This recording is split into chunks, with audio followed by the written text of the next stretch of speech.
Hi, everyone, and good afternoon or good morning, depending, or even good night, depending on the place that you are seeing us from. First of all, it's a really big honor for me and Amaury to be speaking today at the SANS Summit, even though we don't have like a technical, Amaury does have a technical background. You know, SANS is one of those names that you really want to have a badge. So we're really honored and proud to be here, but we also believe that what we bring here today is really important. So we are going to talk to you about the OSINT guidelines, which is a project that we launched last year.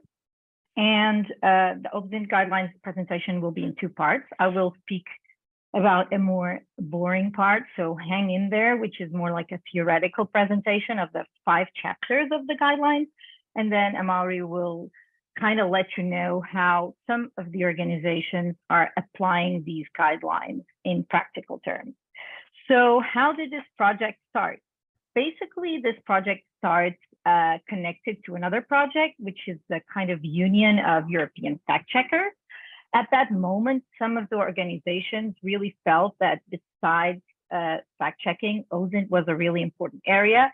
And these organizations that are here, unfortunately, OSINT Curious, which was how I got pulled into the project, is no longer running, but all of the other ones are, and I'm sure you know them. We all got together with this teamwork idea of, you know, thinking about OSINT and how to do public OSINT investigations in a way that pushed trust in the OSINT community and made this OSINT community sustainable, because that's what we all want for us now and in the future. So as you see, OSINT connected to fact-checking connected to disinformation. So as we saw with the presentation of Sandra before us, this is an area where OSINT has been growing and it's becoming more and more important. Now, why did we decide, or why did we felt the need to create these guidelines? Now, if you think about right now, there is no like existing standard for the OSINT guidelines. So you will probably be on a daily basis confronted with, you know, investigations that really don't follow some ethical rules, and it's not really clear how they got to those conclusions. And with the war in Ukraine, we could see some of those investigations really getting media attention and influencing probably decisions of like users that were seeing the results of these investigations in social media.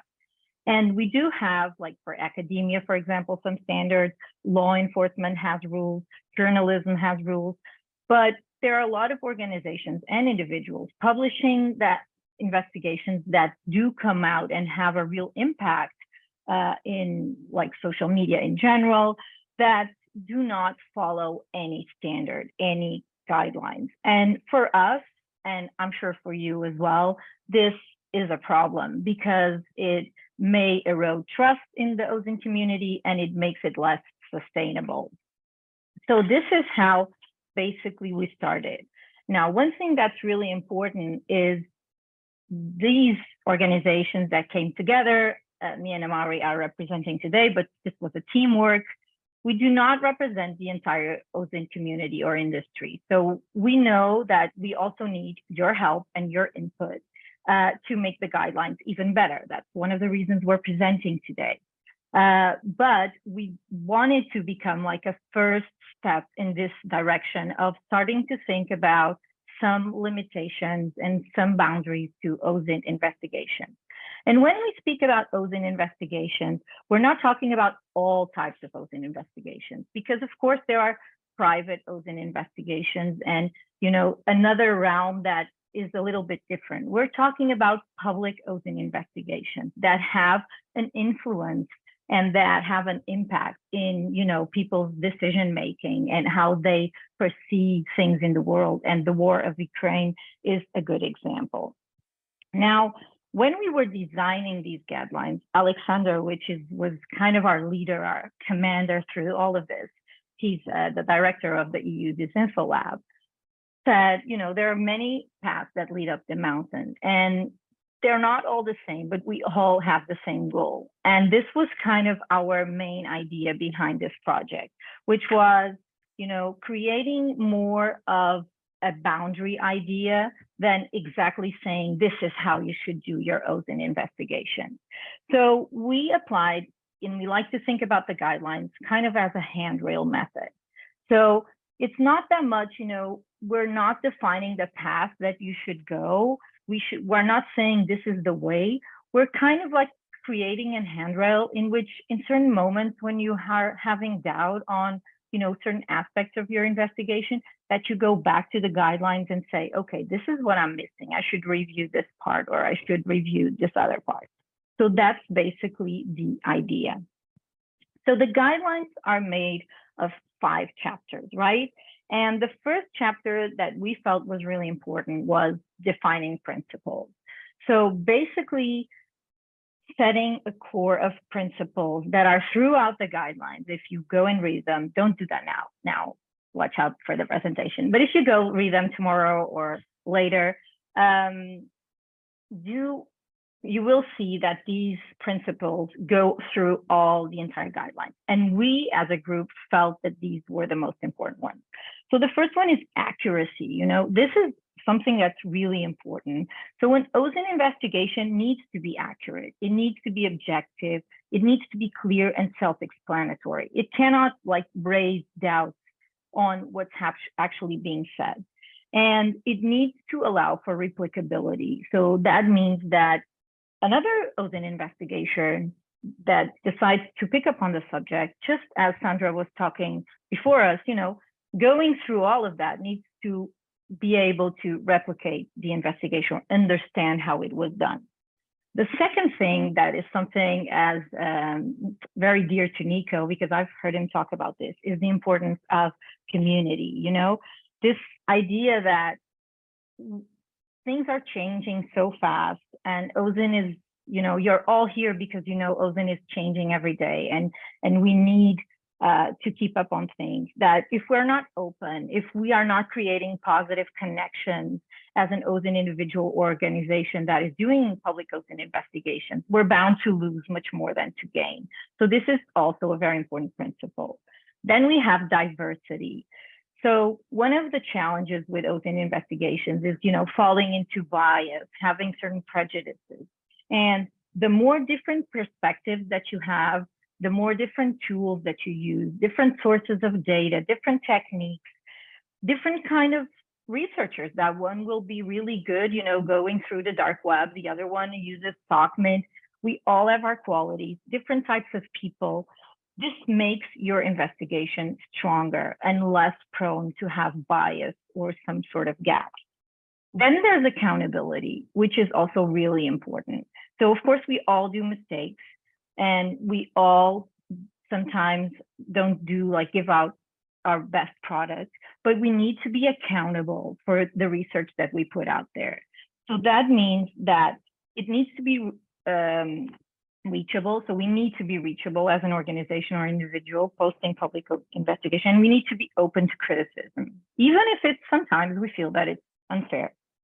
And finally, but not less important, is we need to find a balance. And this balance was something we discussed so much, and I'm pretty sure that all of you have discussed. And it's probably the one that we kind of feel lacks sometimes the most in public OSINT investigation, which is a balance between what we can do and what we need to do. So our technical capabilities for most of us probably allow us to go very far, but that doesn't mean that just because we can, that we should. So that balance between what we can do and actually what's the public interest to know and what's really the most relevant data. So what's the most important data that we need to show is really important. So there's a sentence that says, with great power comes great responsibility, but it is true. So we need to be concerned about our subject's privacy. And we need to think, what does the public need to know? Do they need to know everything? Do they need to know their kid's photo? Or is this something that I don't need to go after or I don't need to publish? So these were the 5 principles that we used to write basically the next chapters. Now, the second chapter, if you're still with me, kudos for you, is about the definition of public interest. So if we're publishing an OSINT public public OSINT investigation, we need to really be clear on what's the public interest of this investigation and why is it important? It has to do with common good. Is it for the welfare of the general public? Is it so that they can make like more informed decisions on a certain topic that's relevant? So the why is really important. Sandra was speaking to this before about this information campaign, but when we are doing a public OSINT investigation, it's really important that the why is really clear. So for each of these following chapters, we are also kind of like put out some good practices. That doesn't mean that you need to do these. These are just some ideas that we came up that we think align with these principles. So a good practice would be, for example, to do a SWOT analysis, okay, of a topic that you're thinking about doing some research on. A risk assessment. So if we do come public, what is the risk for the subject? Is it really necessary to disclose all these private issues, for example?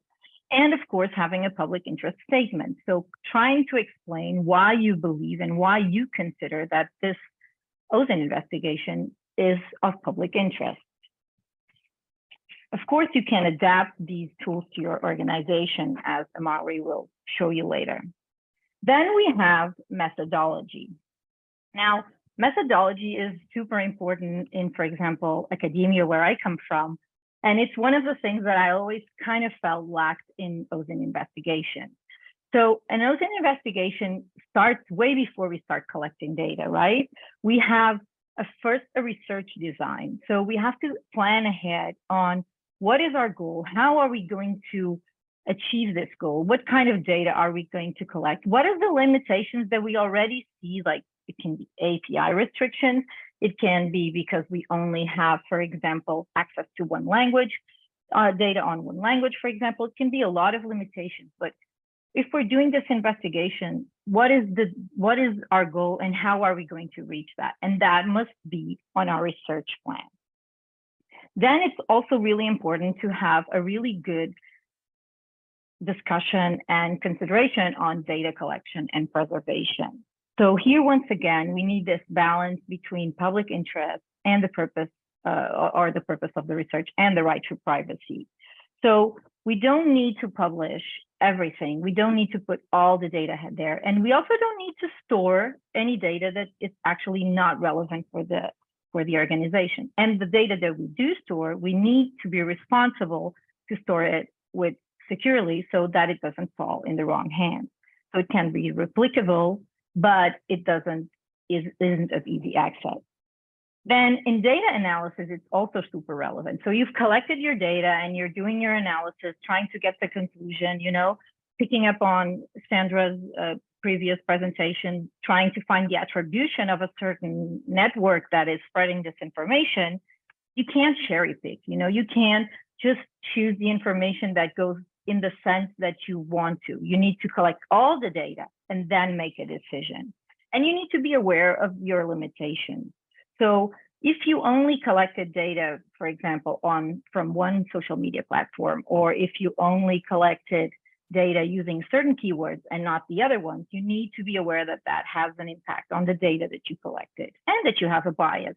So if you have a strong feeling about a subject, it's possible that you're not being that objective. And that's okay, but you need to acknowledge it so that someone else may help you. And you need also to be very honest on the level of confidence of the conclusions that you're taking. So if there's something that you think you are right, so like, for example, a connection of a phone to an email because you found it in a database connected, you may say that you have a high level of confidence or an average level of confidence that these belong to the same subject. But you should be very honest about the limitations of that data and that you're not 100% sure.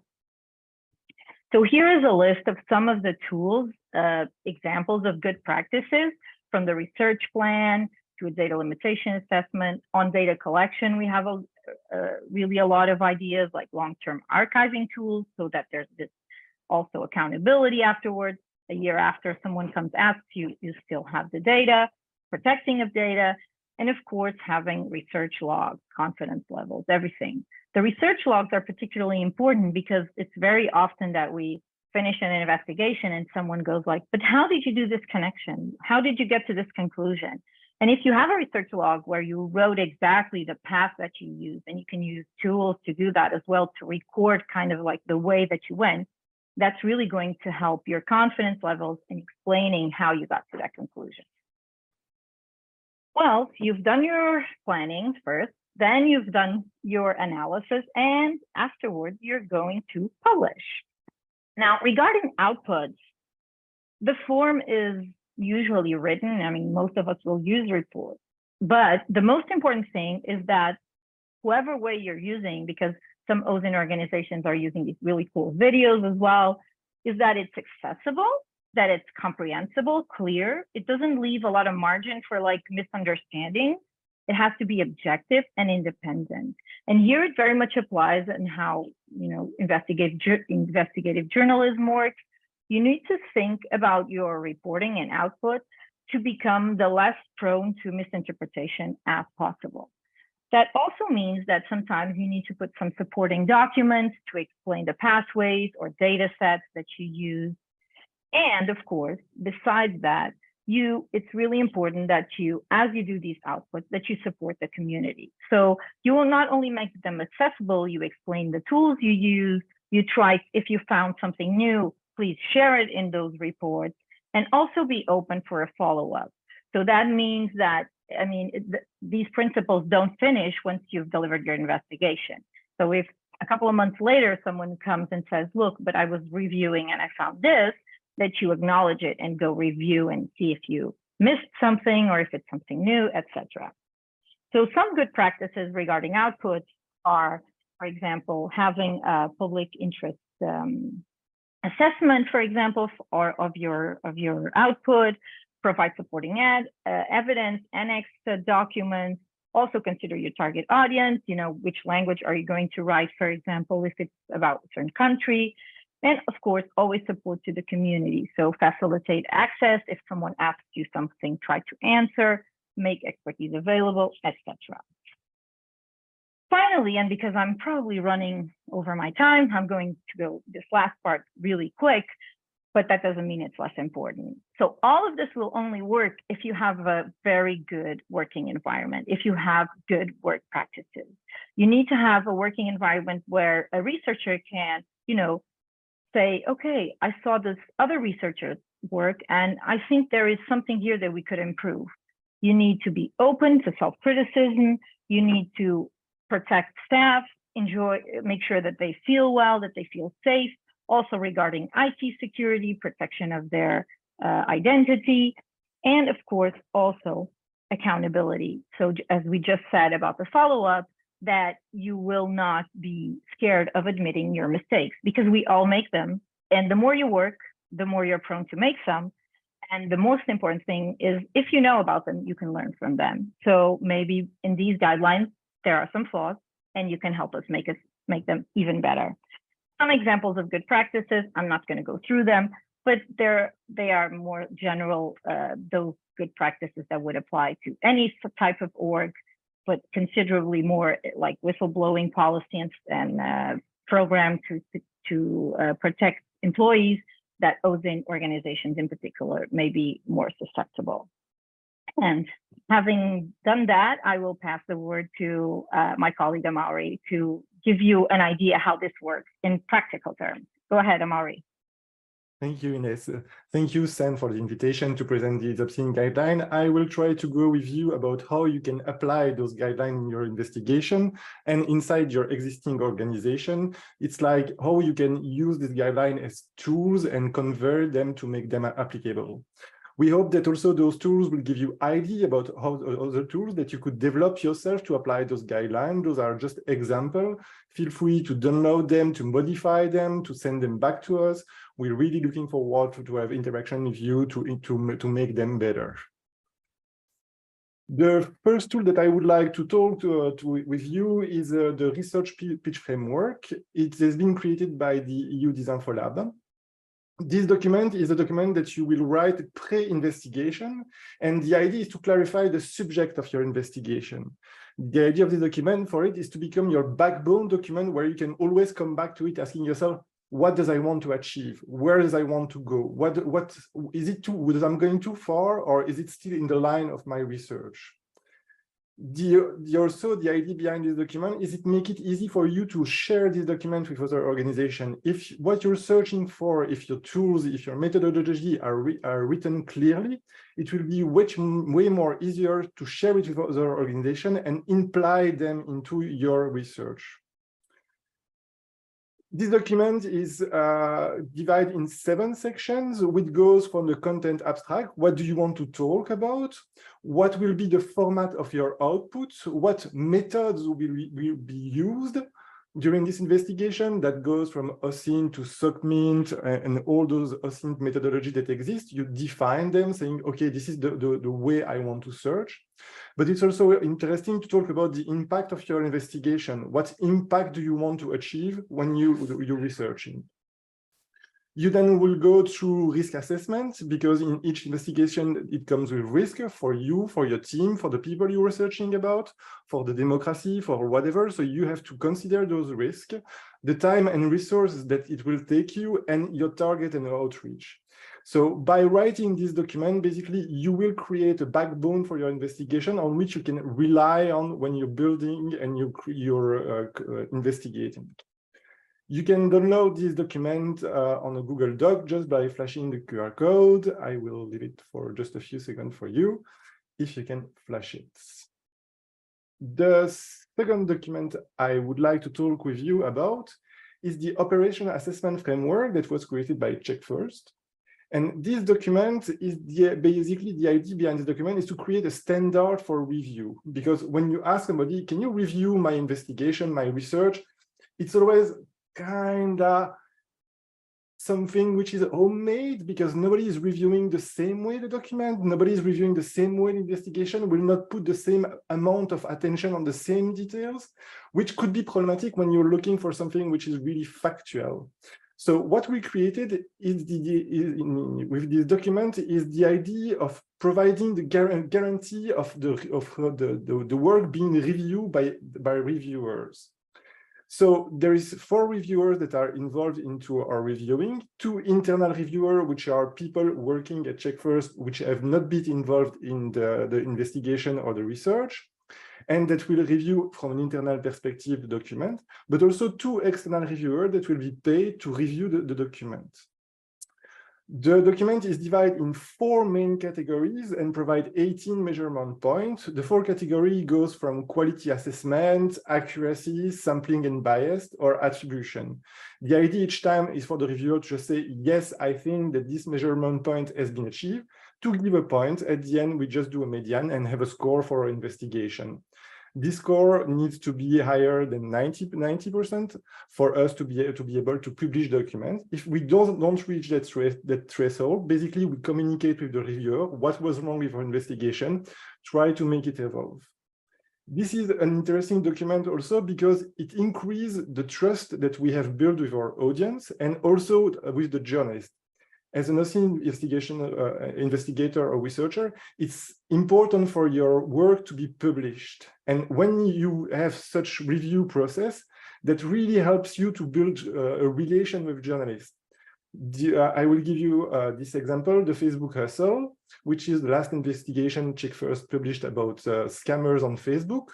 It was way easier for us to communicate with journalists with all those processes that we have put in place, rather than just asking them to believe us. This investigation has been published on over 10 news organizations in Europe. You can download the Operation Assessment Framework directly from a Google document just by flashing the QR code. The last method that I would like to talk is not a tool. It's about the Center for Information and Resilience tool, which is called Eye on Russia. Eye on Russia, the idea is that the Center for Resilience, for Information and Resilience, is verifying all the accidents or the event that happened in Ukraine regarding the war. The idea for them is to make timely, verified and reliable information readily available and publish investigation. So when they joined the OPSINT, so writing the guideline, their idea was like, what should we do better? And one thing that the guideline wrote them is that you need to publish your methodology. When they published their methodology, what happened is that they realized that some part of their communication was not well understood by the public. For example, when they say that they are verifying documents, it wasn't clear for the people, for the audience, like, what is verification? How do you do that? Is that because you told to people? Is that because you use tool? Can you be specific on what is verification? So again, by applying the guideline, by publishing their methodology, that allowed them to basically be better in explaining their methodology and increase the trust of their audience by meaningful transparency. You can go on the website I no longer share this year by flashing the QR code just under your eyes. I thank you very much for your attention, and we will be there to answer your question if you have so.